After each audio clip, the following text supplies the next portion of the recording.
ये धर्म स्वरूप पुरुष मार्ग भक्ति स्वरूपा मातृशक्ति प्यारी बहन प्रातःकाल की शुभ वेला में परम पूज्य गुरुदेव जी के पवित्र स्थान पर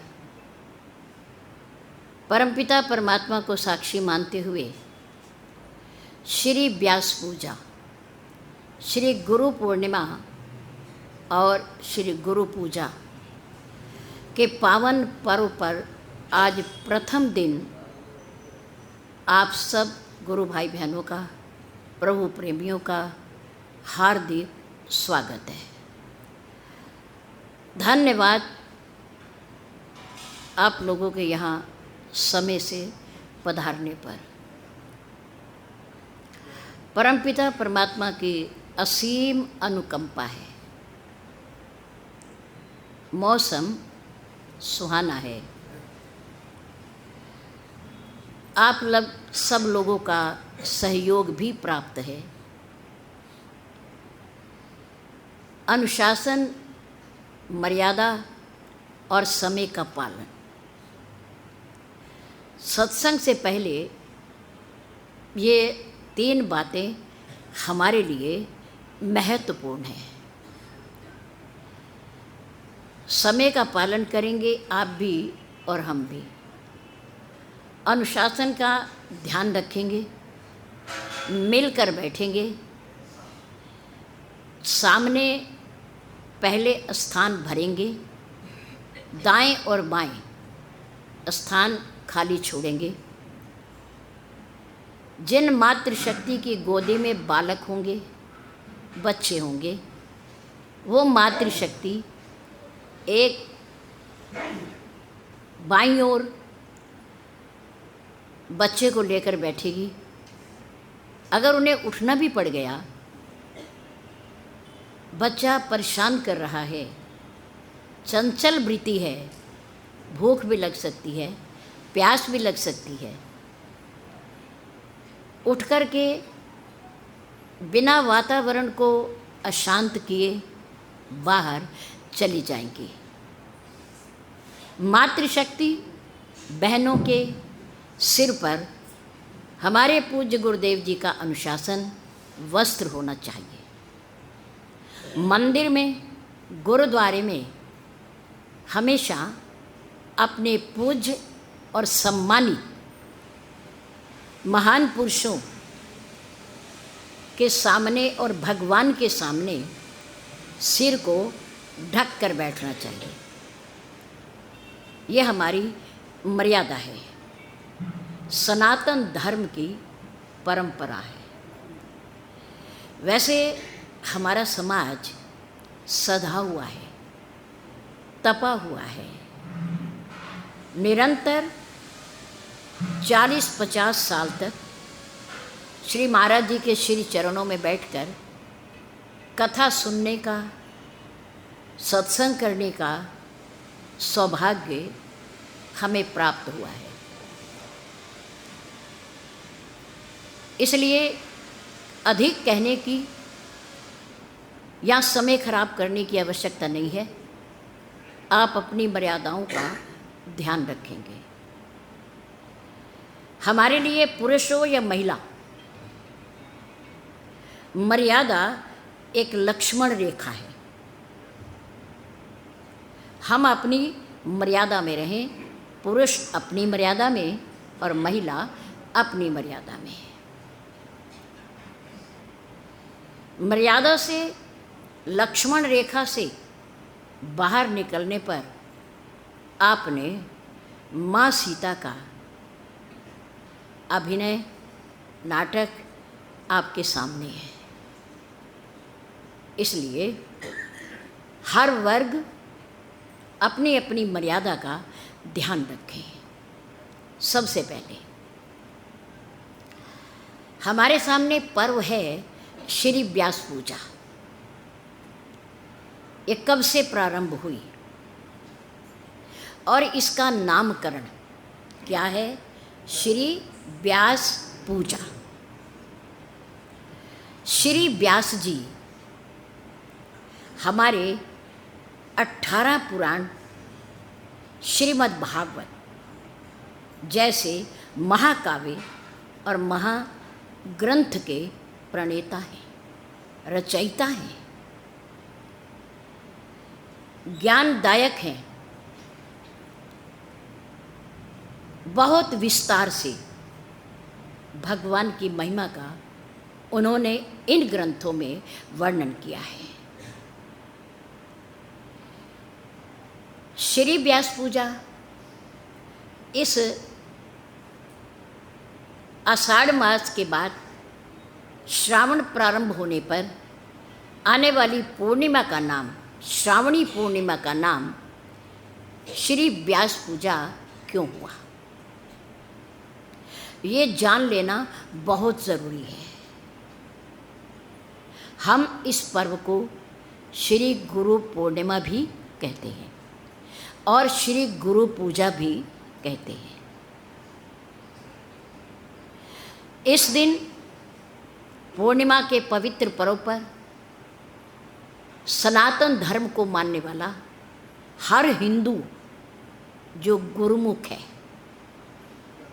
गुरु परंपरा को स्वीकार कर चुका है और मानता है, वो कहीं भी हो, धरती के किसी कोने में हो, देश में हो, विदेश में हो, वो इस पावन पर्व पर अपने पूज गुरुदेव जी के श्री चरणों में अपने श्रद्धा सुमन अर्पित करता है, समर्पित करता है, प्रणाम करता है और उनसे आशीर्वाद प्राप्त करता है।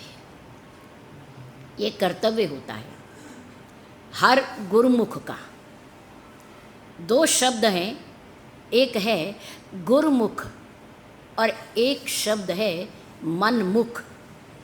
आपने शास्त्रों में पढ़े होंगे या सत्संग में भी सुना होगा, गुरुमुख और मनमुख। मनमुख किसे कहते हैं, पहले हम इसे समझें।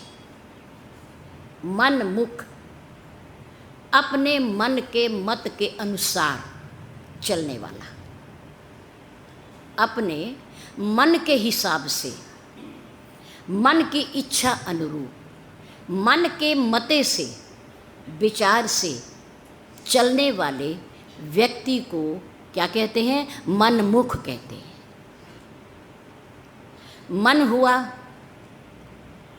प्रभु का कोई सा भी पवित्र नाम ले लिया, चिंतन कर लिया,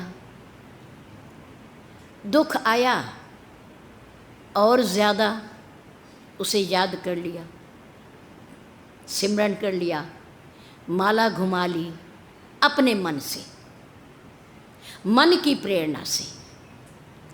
कभी भी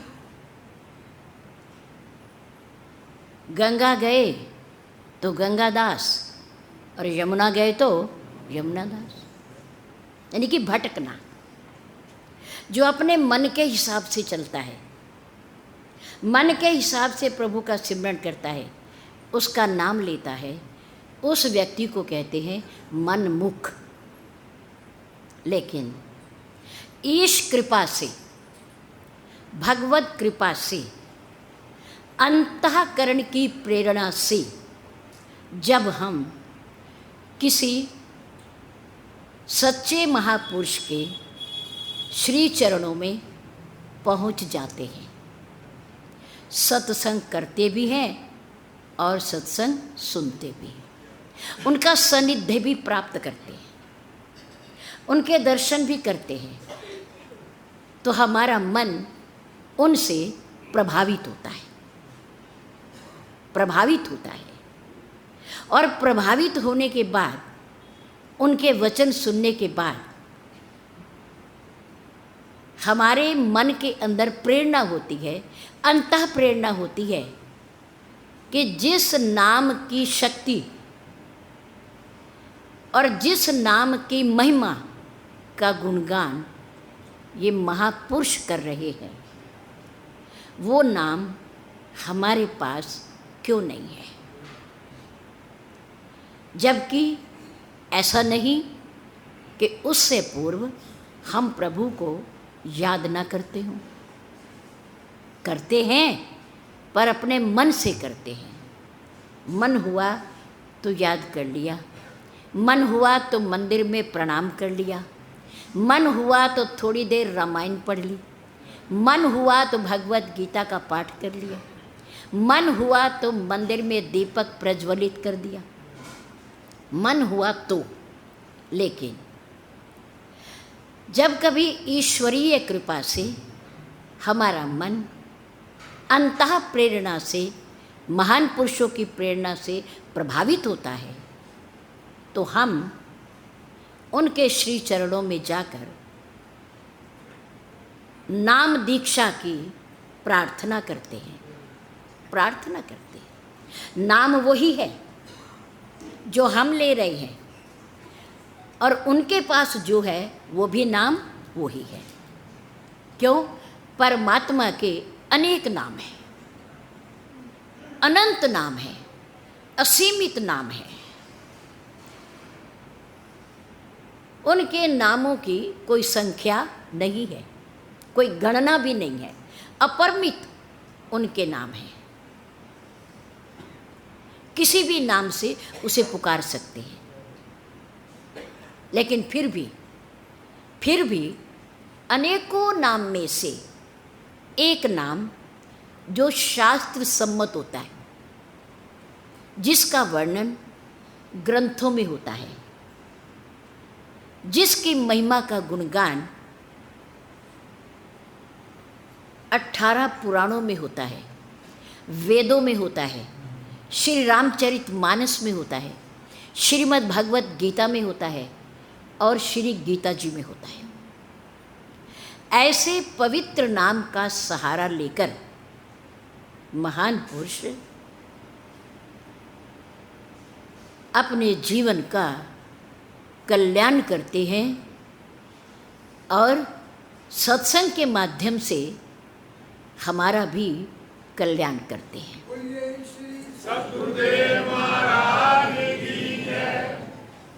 नाम कोई सा भी हो, उसके अंदर शक्ति वही है जो ओम में है, एक ओंकार में है, श्री राम में है, श्री श्याम में है, श्री कृष्ण में है, श्री ओम में है। नाम सब परमात्मा में है और इन सब के अंदर शक्ति भी वही है और उतनी ही है, कम नहीं है। ऐसा नहीं कि जो नाम मेरे पास है वो महान है और जो नाम किसी और के पास है वो छोटा है, ऐसा नहीं है। क्योंकि है तो वो भी परमात्मा का नाम ही, कोई सा भी। ईश्वर के नाम में जैसे छोटी सी चिंगारी में उतनी ही शक्ति है, दाहकता है, प्रकाश है, उष्णता है, जितनी शक्ति बहुत बड़ी आग में है। ऐसे ही परमात्मा का नाम छोटा हो, 1 अक्षर का हो, 5 अक्षर का हो, 16 अक्षर का हो, 12 अक्षर का हो, कितने भी अक्षर का हो, पर उसकी शक्ति उतनी ही है जितनी 1 अक्षर के नाम में है, कम नहीं है, कम नहीं होती। इसलिए प्रभु का नाम कभी भी छोटा या बड़ा नहीं होता, छोटा या बड़ा नहीं होता। सच्चिदानंद कहें, सत चित आनंद कौन है? परमात्मा है। कौन है? ईश्वर है, राम है, श्याम है, धन निरंकार है। ये सब उसी के नाम है और ये सब हमारे ग्रंथों में आते हैं, ग्रंथों में आते हैं। किसी महापुरुष के शीर्ष चरणों में प्रार्थना करने के बाद जब हमें नाम की दीक्षा मिलती है, कृपा करके वो उस नाम की दीक्षा देते हैं जिस नाम को वो स्वयं जपते हैं, जिस नाम की शक्ति के बल पर उनकी वाणी में, उनके कर्म में और उनके मन में शक्ति का संचार होता है। संत बोले सहज सुभाए, संत का कहा बिरथा न जाए। उस संत का कथन कभी भी असत्य नहीं होता, खाली नहीं जाता। किसके? जिसकी वाणी पर, जिसके कर्म पर और जिसके मन पर उस प्रभु के नाम का अधिकार होता है, अधिकार होता है। वो जो मन में सोचेगा अच्छा सोचेगा, जो कहेगा सत्य ही कहेगा और जो करेगा वो प्रमाणित ही करेगा। ना असत्य बोलेगा, ना असत्य भाषण देगा और ना उसकी वाणी पर असत्य आएगा। कर्म भी सत्य करेगा, ईश्वर को आधार मानकर करेगा और मन भी उसका परमात्मा के नाम में अनुरक्त रहेगा, सिमरन करता रहेगा उसका मन। ऐसे संत महापुरुषों का कथन न तो कभी बिरथा जाता है और न कभी असत्य होता है।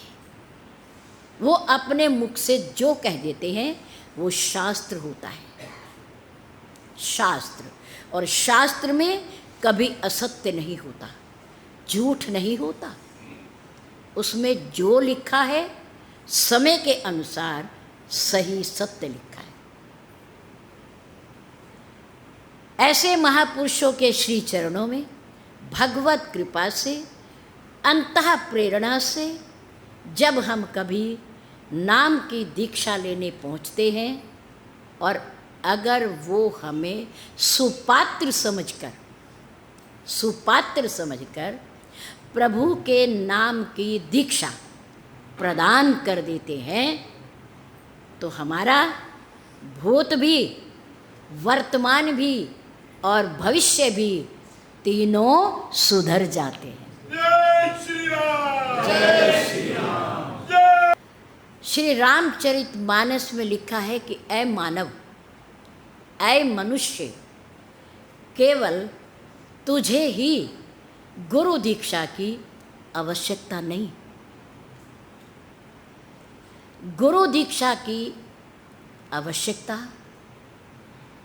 स्वर्ग में बैठे हुए देवताओं को भी है, देवताओं को भी है। क्यों? क्योंकि वो भोग योनि है।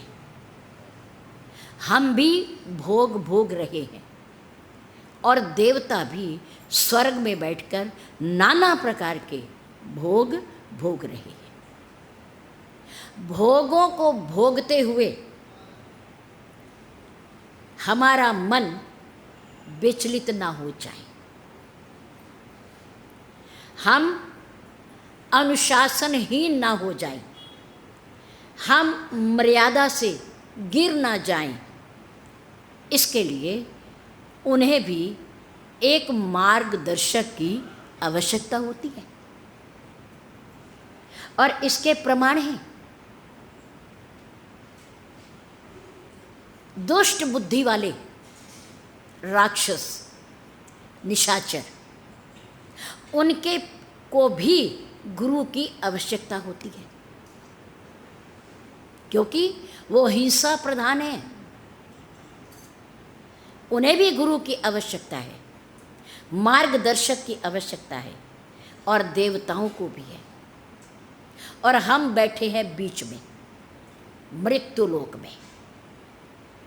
हम कर्म योनि भी हैं और हम भोग योनि भी हैं, दोनों। देवता केवल भोग योनि, समझो, देवता केवल भोग योनि। मृत्यु लोक में रहने वाले हम भोग योनि भी और कर्म योनि भी। देवता स्वर्ग में बैठ कर के भी सुखों को भोगते हुए भी नए कर्म का निर्माण नहीं कर सकते, नए कर्म का निर्माण नहीं कर सकते। वो कौन से कर्मों को भोग रहे हैं? कौन से कर्मों को? जबकि स्वर्ग में कर्म होता ही नहीं, स्वर्ग में कर्म नया होता ही नहीं, तो कौन से कर्मों को भोग रहे हैं? वो भी कभी हमारी तरह क्या थे? मनुष्य थे। क्या थे? मनुष्य थे। मनुष्य हो करके उन्होंने यज्ञ और तप किया, दान किया, व्रत किया, तीर्थ यात्रा की, सर्वस्व दान कर दिया, अश्वमेध यज्ञ किए, पूरा पूरा जीवन तपस्या में लगा दिया, चिंतन में लगा दिया, भजन में लगा दिया, सर्वस्व दान कर दिया, जीवन भी दान कर दिया। जैसे राजा हरिश्चंद्र जी ने पूरा राज्य ही दे दिया। महर्षि दधीची ने देव कार्य के लिए अपने शरीर की हड्डियों का दान कर दिया। राजा शिबी ने एक कबूतर की रक्षा के लिए अपने शरीर का मांस ही दे दिया। ऐसे लोग, ऐसे धर्मात्मा लोग, धर्म का आचरण करने वाले, धर्म के अनुसार चलने वाले क्या बनते हैं? देव बनते हैं, देवता बनते हैं। धरती पर किए गए शुभ कर्मों को देवलोक में बैठ करके भोगते हैं, भोगते हैं। राजा दशरथ ने अनेक शुभ कर्म किए और धर्मनिष्ठ थे वो। धर्म की रक्षा के लिए राम जैसे बेटे का राजा दशरथ ने त्याग कर दिया, वन भेज दिया धर्म के लिए। किसके लिए? धर्म की रक्षा के लिए। धर्मनिष्ठ थे वो राजा, प्रजापालक थे। जीवन में अनेक धर्म अनुष्ठान किए, यज्ञ किया, और जब उन्होंने देह का त्याग किया राम जी के वियोग में, उस समय उनकी मुक्ति नहीं हुई, जबकि भगवान उनके घर में अवतरित हैं। फिर भी ईश्वर का दर्शन करने के बाद भी उनकी मुक्ति नहीं हुई। क्यों नहीं हुई? क्योंकि उन्होंने शरीर का त्याग राम के वियोग में किया, राम के वियोग में। इसलिए वो कहाँ जाकर बैठे? देवलोक में। कहाँ जाकर बैठे? देवलोक में। और जब प्रभु राम ने रावण को जीत लिया, रावण का वध कर दिया, उस समय जब सब देवी देवता प्रभु की प्रार्थना करने आए, उनका धन्यवाद करने आए, उन्हें बधाई देने आए, बधाई देने आए, तो उस समय उनके बाद कौन आए? राजा दशरथ भी आए। राजा दशरथ भी आए। मोह में प्राणों का त्याग किया, लेकिन धर्मनिष्ठ थे, धर्म के अनुसार जीवन को व्यतीत किया, दान किया, पुण्य किया, और उनकी प्रार्थना पर भगवान अवतार लेकर आए थे मृत्यु लोक में। पर फिर भी मुक्ति नहीं हुई, क्योंकि उनका अपने सपुत्र राम के प्रति मन में बड़ा मोह था। क्या था? मोह था। मोह के कारण उनकी मुक्ति नहीं हुई। जब फिर राजा दशरथ आए, प्रभु राम ने उनको प्रणाम किया, पिताश्री प्रणाम प्रणाम।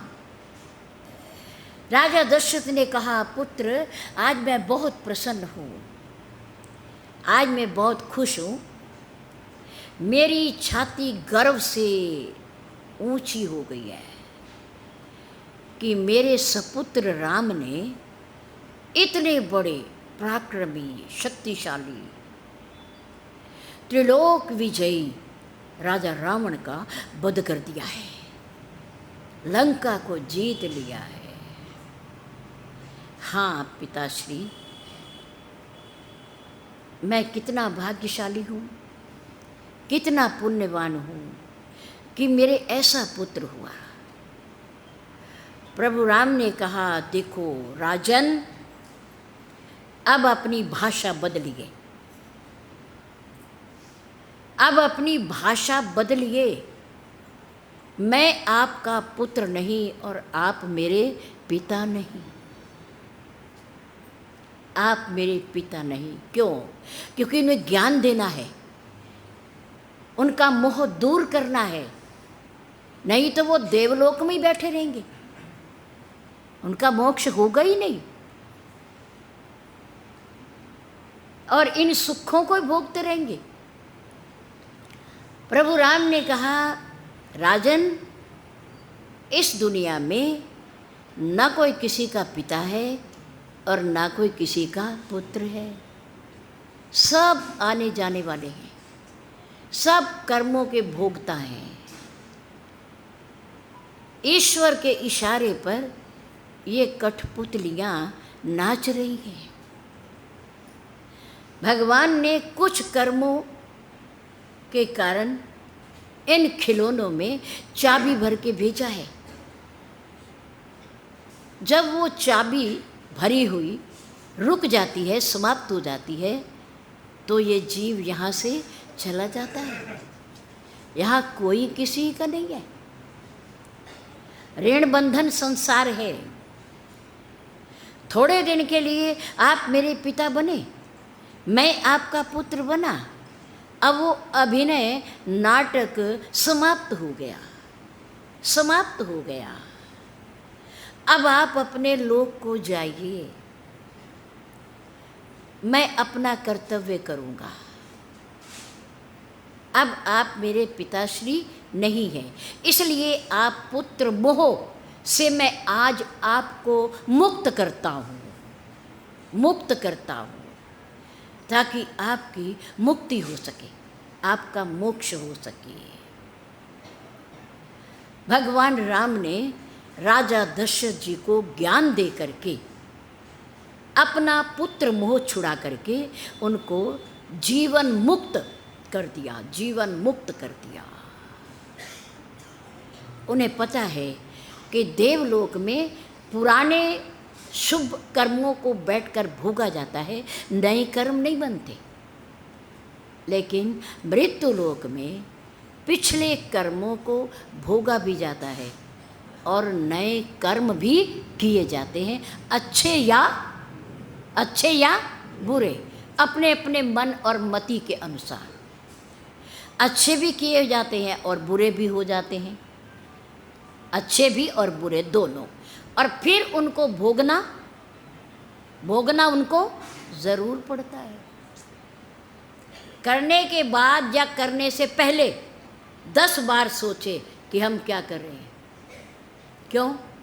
क्योंकि कल इसका परिणाम जो कर रहे हैं हमारे सामने आने वाला है, हमारे सामने आने वाला है। इसलिए करने से पहले 10 बार सोचें, ताकि फिर हमें पछताना ना पड़े, पछताना ना पड़े। कल युग केवल नाम आधारा, और कलयुग की ये एक विशेषता है, अंतिम पड़ाव है ये कल्प का, युग का अंतिम पड़ाव।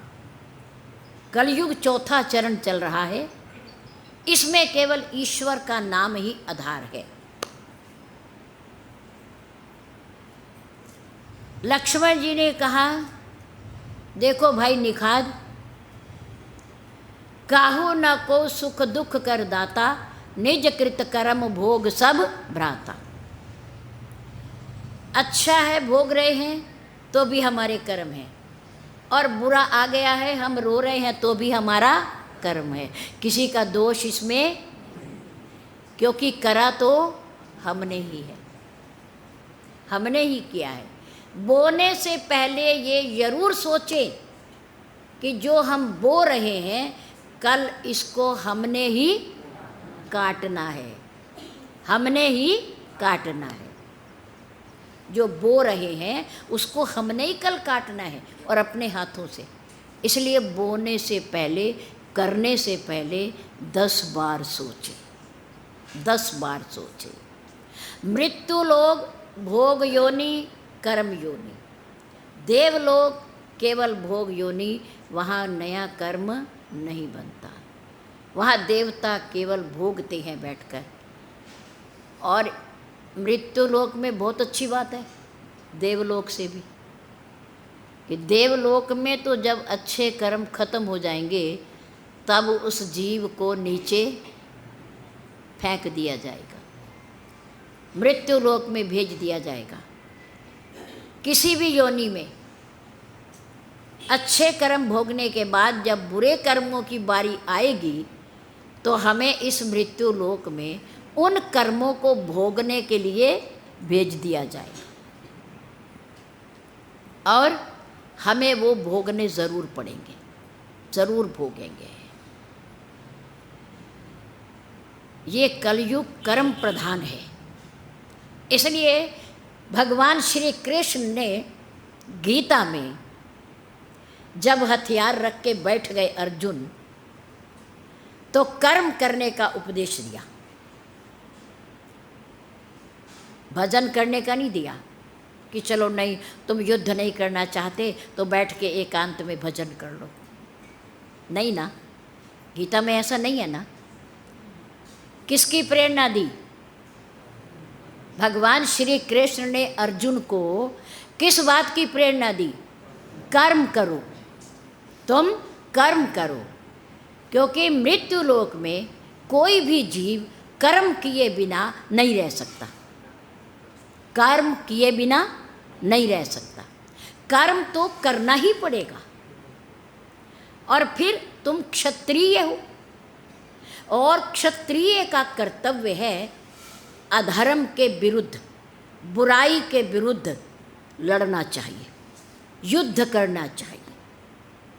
तुम क्षत्रिय हो, बुराई को, अधर्म को तुम मिटा सकते हो, केवल तुम मिटा सकते हो, क्योंकि तुम्हारी भुजाओं में बल है, तुम्हारे पास हथियार है, शस्त्र है। इसलिए तुम कर्म करो। कर्म से अलग होकर तुम नहीं जी सकते अर्जुन, तुम नहीं जी सकते। युद्ध तो तुम्हें करना ही पड़ेगा, कर्म तो करना ही पड़ेगा। जब धीरे धीरे भगवान श्री कृष्ण ने ज्ञान कर्म की परिभाषा को बड़े सुंदर ढंग से प्रस्तुत किया, कौन से कर्म का क्या फल मिलता है, श्री गीता जी में यही है। किसको स्वर्ग मिलता है, किसको नरक मिलता है, कौन अधोगति को जाता है, कौन उधर्व गति को प्राप्त करता है, इस सारी चर्चा कहाँ है? श्री गीता जी में है। 18 अध्याय है, 18। और 18 दिन तक ही कुरुक्षेत्र के मैदान में युद्ध चला, पांडवों और कौरवों के बीच में युद्ध चला। एक समय ऐसा आया, कर्ण जब अपने रथ का पहिया निकाल रहा था, कीचड़ में फंसे हुए पहिए को, चल नहीं रहा था रथ उसका, तो कर्ण अपने रथ से नीचे उतरा और वो पहिया निकालने लगा, क्योंकि बहुत शक्तिशाली था, पराक्रमी था और दिव्य रथ था उसका। जब पहिया निकालने लगा, नीचे आया और अर्जुन रथ के ऊपर, तो भगवान श्री कृष्ण ने कहा, अर्जुन बाण चलाओ, बाण चलाओ। अर्जुन ने कहा, प्रभु हे केशव, धर्म युद्ध कर रहे हम धर्म युद्ध कर रहे हैं, अधर्म युद्ध नहीं कर रहे हम। प्रभु ने कहा, तुम्हारा अर्थ क्या है? अर्जुन ने कहा मेरा कहना ये है प्रभु कि मैं रथ के ऊपर हूँ, दूसरा विपक्ष वाला अपने रथ का पहिया निकालने के लिए रथ से नीचे है, और फिर उसके पास कोई हथियार भी तो नहीं है, शस्त्र भी तो नहीं है, वो निहत्था और मैं शस्त्रधारी, मेरे हाथ में बाण है, मैं निहत्थे पर अगर बाण चला दूं तो प्रभु ये अधर्म हो जाएगा, अधर्म हो जाएगा, और हम धर्म युद्ध कर रहे हैं, ये कैसे है? प्रभु ने कहा अर्जुन, तुम जिस धर्म युद्ध की बात कर रहे हो, इस युद्ध में तुम्हारे सामने जितने भी खड़े हैं सब वो अधर्मी हैं, वो सब अधर्मी हैं, उनके कर्म ही ऐसे हैं, कर्म ही ऐसे हैं। इस करण से पूछो, पूछो कि जब तुम्हारा पुत्र अभिमन्यु चक्रव्यूह में प्रवेश करके सारे योद्धाओं से लड़ता हुआ अंतिम दरवाजे पर पहुंचा, अंतिम दरवाजे पर, और वहाँ द्रोणाचार्य, अश्वत्थामा, दुर्योधन, कर्ण, 7 महारथी खड़े थे वहाँ एक ही दरवाजे पर, और तुम्हारा अभिमन्यु अकेला अकेला, तुम्हारे उस नादान पुत्र को, अभिमन्यु को 7 महारथियों ने मिलकर मारा, मिलकर मारा, जबकि एक के साथ एक ही लड़ सकता है, एक के साथ एक ही युद्ध कर सकता है, दो नहीं कर सकते, ये अधर्म है, दो नहीं कर सकते, अनीति है। उस समय इन्होंने धर्म का पालन क्यों नहीं किया? जबकि कर्ण सूर्य पुत्र है, तुम्हारा भाई है, द्रोणाचार्य तुम्हारे शस्त्र गुरु हैं, अश्वत्थामा उनका पुत्र है,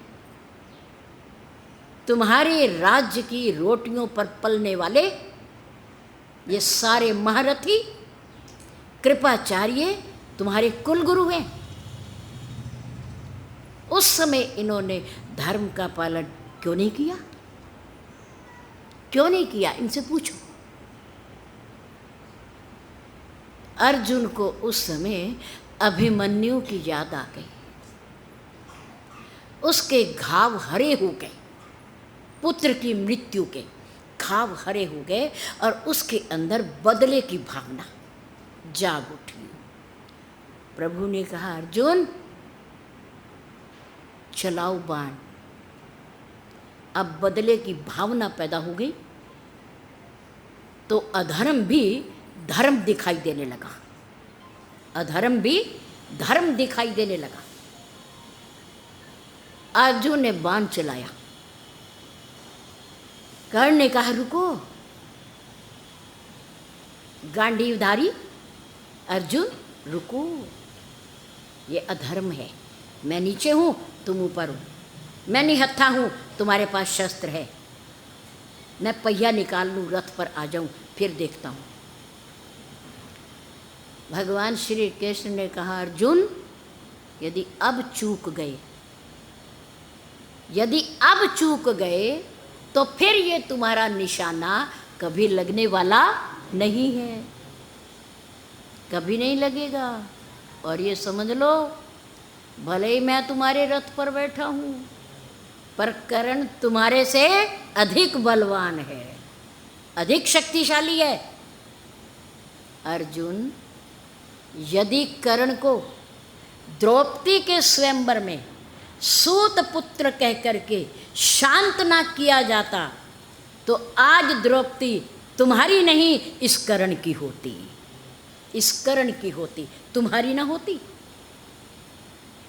क्योंकि ये तुम्हारे से अधिक बलवान है बाण विद्या में, तुम्हारे पास दैवी शक्तियाँ हैं, दैवी शक्तियाँ, और ये स्वयं सूर्य पुत्र है, सूर्य पुत्र है। और इसने बाण विद्या भगवत अवतार श्री परशुराम जी से सीखा है। बाण चलाना, धनुष विद्या उनसे सीखी है, और उनसे ज़्यादा निपुण कोई धनुष विद्या में है नहीं, न द्रोणाचार्य हैं। जितने भगवान के अवतार हुए सबके पास शस्त्र हैं, हथियार हैं या नहीं, सबके पास है। लेकिन एक परशुराम जी ऐसे अवतार हैं जिनके पास एक नहीं दो हथियार हैं, एक नहीं दो हथियार, एक धनुष बाण और दूसरा फरसा, जिसके कारण उनका नाम परशुराम जी पड़ा, श्री परशुराम जी। ये भगवत अवतार है, भगवान के 24 अवतारों में है।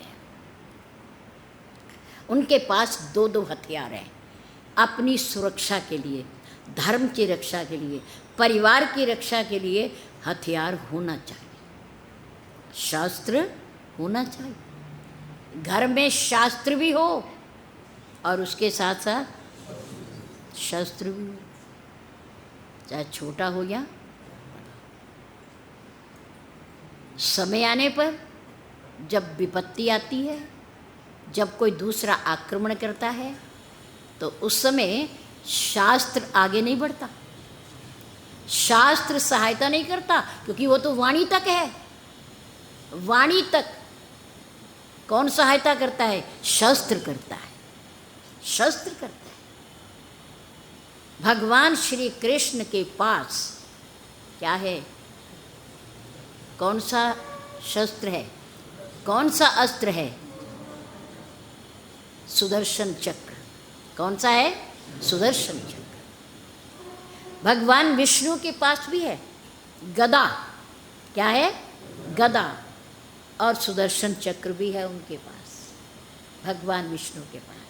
भगवान शंकर जी के पास भी है। क्या है? त्रिशूल है। माँ जगदम्बा के पास भी है। क्या है? खड्ग भी है, तलवार भी है, त्रिशूल भी है, और प्राणियों का भक्षण करने वाला उनका वाहन शेर भी है। शेर भी है उनके पास, उनकी सवारी है वो। इसलिए आत्मरक्षा के लिए, परिवार की रक्षा के लिए, योद्धा भी जब लड़ाई में युद्ध क्षेत्र में जाता है तो शस्त्रों से सुसज्जित होकर जाता है, शस्त्रों से सुसज्जित होकर जाता है, क्योंकि ये आत्मरक्षा के लिए होते हैं, इसलिए होना चाहिए। कोई जुर्म नहीं है ये, इसमें सज़ा नहीं है कोई, कि अपनी आत्मरक्षा के लिए कोई ना कोई हथियार होना बहुत ज़रूरी है। कृपाण हो, तलवार हो, भाला हो, त्रिशूल हो, और जो और कला में निपुण हो, कुछ भी चला सकता हो, उसके पास होना चाहिए, होना चाहिए, बशर्ते कि वो चलाना आना चाहिए, उसमें हम दक्ष हों, हम निपुण हों, वो तभी हम अपने पास रख सकते हैं। भगवान श्री कृष्ण ने कहा, अर्जुन बाण चलाओ। जब बाण का संधान किया तो कर्ण ने रोका, रोका कि रुको। अब भगवान की वाणी अर्जुन बोल रहा है। कौन बोल रहा है? अर्जुन बोल रहा है। कर्ण ने कहा, निहत्थे पर वार करना अधर्म है, अनीति है। अर्जुन ने कहा, आज अधर्म और अनीति की दुहाई देने वाले कर्ण, तुम उस समय कहाँ थे? उस समय कहाँ थे जहाँ मेरे पुत्र का वध किया? उस समय तुम कहाँ थे जब तुमने भरी सभा में द्रौपदी को, सती को वैश्या कहकर पुकारा, और जुए में तुमने हमें अनीतिपूर्ण चतुराई से हराने का काम किया। तुम वहाँ भी तो धर्म सिखा सकते थे कि एक अबला के साथ ऐसा व्यवहार नहीं करते। ये किसी की बहू और बेटी है, किसी की पुत्र वधू है। अगर पांडवों की पुत्र वधू है तो ये कौरवों की भी तो है, कौरवों की भी तो है ये। उस समय तुम्हें उन्हें क्यों नहीं रोका? शांतनु को जुए में धोखा करते हुए तुमने क्यों नहीं रोका? क्यों नहीं रोका? अभिमन्यु का वध करते हुए तुमने क्यों नहीं रोका? इतने बड़े राज्य में से हमारे लिए श्री कृष्ण ने 5 गांव मांगे, तुमने हमारा साथ क्यों नहीं दिया कि धर्म है ये, 5 गांव दे दो इतने बड़े राज्य में से? क्यों नहीं उनको कहा? इतना कहते हुए अर्जुन ने अपना बाण चला दिया और कर्ण धराशायी हो गया। और भगवान परशुराम जी का कर्ण को अभिशाप भी था, अभिशाप भी था। क्यों? क्योंकि भगवान परशुराम जी कभी क्षत्रियों को बाण विद्या नहीं सिखाते थे, नहीं सिखाते थे। ये कर्ण क्षत्रिय है, लेकिन इसने भगवान परशुराम जी के सामने जाकर असत्य बोला, झूठ बोला कि मैं सूत पुत्र हूँ, मैं सूत पुत्र हूँ, जबकि कर्ण सूर्य पुत्र है, क्षत्रिय है, वो पांडवों का अग्रज है, वो ज्येष्ठ भ्राता है, वो कौन्ते है, कुंती पुत्र है वो, लेकिन झूठ बोला। एक दिन उस झूठ का पर्दा फाश हो गया, पता चल गया। भगवान परशुराम लेटे हुए हैं और उनका सिर किसकी गोदी में है? कर्ण की, प्रिय शिष्य कर्ण की गोदी में है। अचानक एक जहरीला कीड़ा आया और उसने कर्ण की जंघा में काट लिया, रक्त बहने लगा। अब वो लेटे हुए हैं, उनकी नींद में विघ्न ना आए,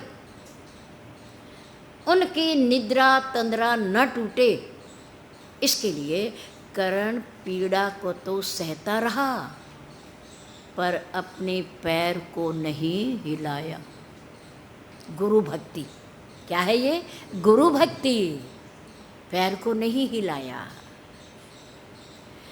जब भगवान परशुराम जगे उठे और उन्होंने बहा हुआ रक्त देखा, पूछा ये रक्त कहाँ से आया? कर्ण ने कहा भगवान कुछ नहीं, कुछ नहीं, नहीं है, कुछ है, छोटे से कीड़े ने काट लिया है, काट लिया है। ओहो, इतना रक्त एक कीड़े के काटने से? हाँ गुरुदेव, देखा तो जख्म बहुत गहरा था, लेकिन पीड़ा को सहन कर रहा था कर्ण, सहन कर रहा था। भगवान परशुराम जी ने कहा कर्ण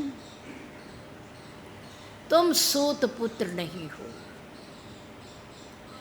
तुम सूत पुत्र नहीं हो, सत्य बोलो, सही बताओ कि वास्तव में तुम कौन हो, तुम कौन हो?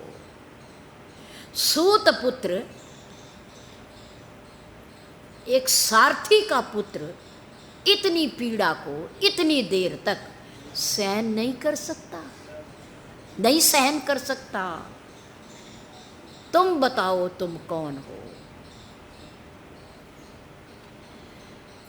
कर्ण ने कहा गुरुदेव क्षमा करना, क्षमा करना, मैं कर्ण सूर्य पुत्र, पांडवों का बड़ा भाई, कौन्ते कुंती पुत्र, भगवान परशुराम जी को क्रोध आ गया।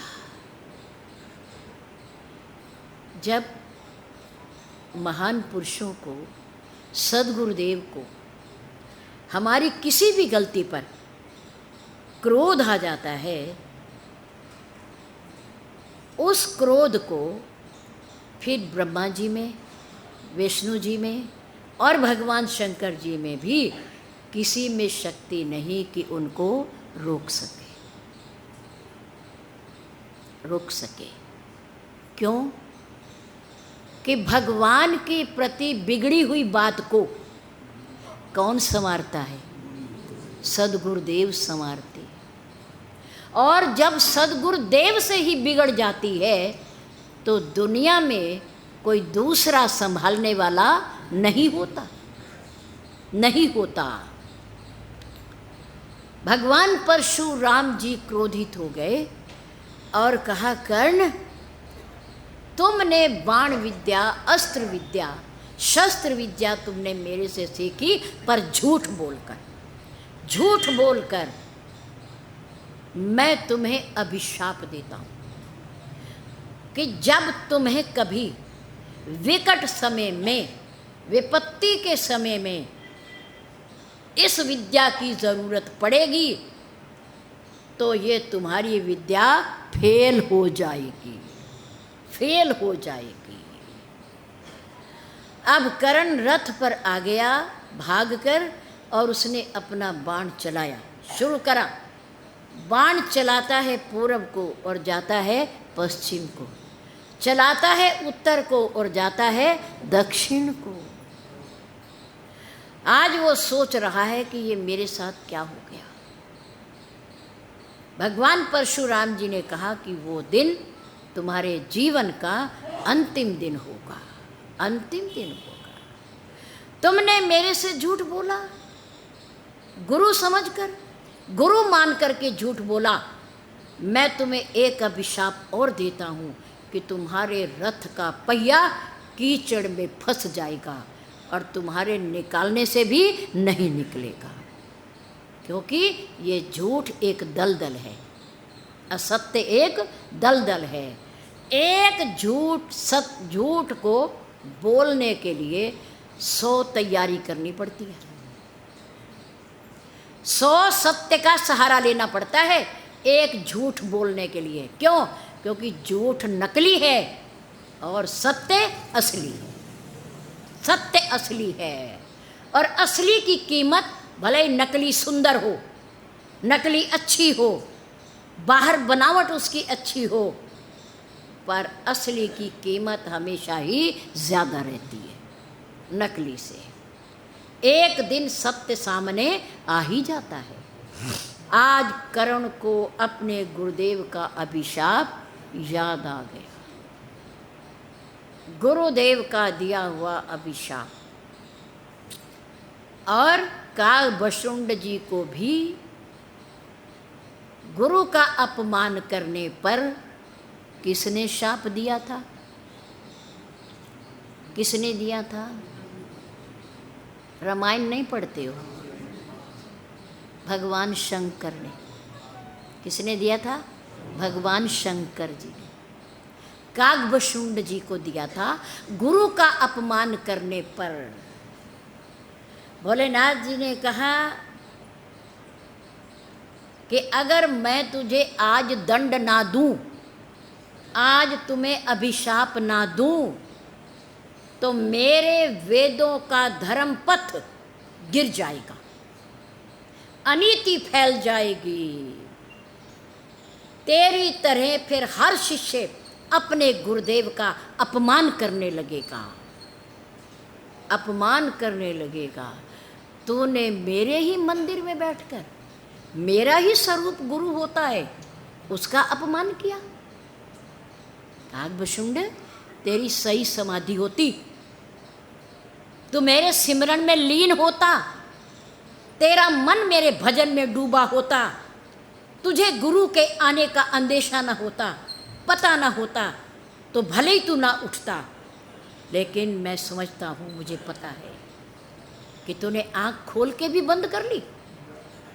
गुरु को आया हुआ देख करके भी खड़ा नहीं हुआ। अगर मैं तुझे आज अभिशाप ना दूं तो मेरा धर्म पथ भ्रष्ट हो जाएगा, वेदों में अधर्म फैल जाएगा, अनीति हो जाएगी, संसार में ये नियम ही नहीं रहेगा कि गुरु आए, संत आए और शिष्य खड़ा होकर के उनका सम्मान करे।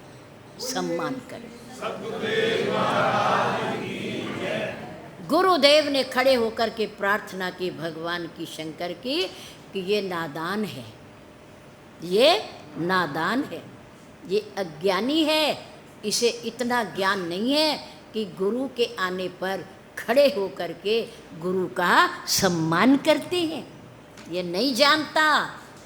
इनकी तरफ से मैं माफ़ी मांगता हूँ, मैं माफ़ी मांगता हूँ।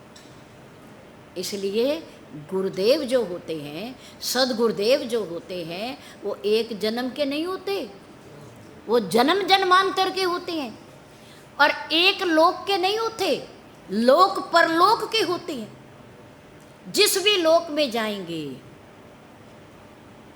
वो हमें खड़े हुए मिलेंगे, परलोक में भी मिलेंगे, यहाँ भी मिलेंगे, पर हमारी किस्मत और बदकिस्मत हमारे साथ है। इसलिए श्री रामचरितमानस में कहा कि गुरु बिन भाव निधि तरे ना कोई। नीचे वाली पंक्ति में जो बिरंची शंकर सम होई, गुरु बिन भाव निधि तरे ना कोई। सदगुरुदेव ही भाव सागर से पार लगाने वाले हैं। जीवन की कला, जीवन जीने की कला सिखाने वाले सद्गुरु देव हैं। लोक और परलोक में साथ देने और निभाने वाले सद्गुरु देव हैं। इसलिए व्यास पूजा, श्री गुरु पूर्णिमा कहाँ से चली, यो प्रसंग बीच में छूटा, उसे कल पूर्ण करेंगे। लेकिन प्रातःकाल की एक वंदना, एक प्रार्थना जो हम मिलकर बोलेंगे, हम बोलेंगे फिर आप बोलेंगे, और वो प्रार्थना प्रतिदिन यहाँ बोली जाएगी। और आपको याद हो जाए तो आप घर में भी संध्या में बैठकर बोलें, जब आप अपने घर में संध्या करें। संध्या करने से हमारी और आपकी बुद्धि तेजस्वी होती है, तेजस्वी प्रार्थना करने से, संध्या करने से। इसलिए हे प्रभु, अच्छों के साथ अच्छा कीजिए, बुरों के साथ, दुष्टों के साथ भी अच्छा कीजिए। उन सब में सबसे पहले उन इंसानों में मैं बुरा इंसान हूँ। सबसे पहले आप मेरा हाथ पकड़िए और अंधकार से प्रकाश की ओर, बुराई से अच्छाई की ओर, मृत्यु से अमरता की ओर, असत्य से सत्य की ओर ले चलिए। आप हम सब पर अपनी कृपा बनाए रखिए। ये प्रार्थना हम सब प्रातःकाल प्रसंग प्रारंभ होने से पहले भी करेंगे, हृदय से, और अपने घरों में बैठ कर के भी ये प्रार्थना ज़रूर करेंगे। भगवान से प्रार्थना की गई है, हे ईश्वर, जो अच्छा है उनके साथ तो आप अच्छा करेंगे ही, लेकिन जो बुरा भी है, अपने दुर्भाग्यवश कर्मों के बस, प्रारब्ध के बस, उनके साथ भी आप अच्छा ही कीजिए, उन्हें अच्छा राह दिखाइए। और उन बुरे इंसानों में सबसे पहले मैं बुरा इंसान हूँ, इसलिए मेरा हाथ पकड़िए और असत्य से सत्य की ओर, बुराई से अच्छाई की ओर, मृत्यु से अमरता की ओर प्रभु आप हमें ले चलिए, हम सब पर कृपा कीजिए।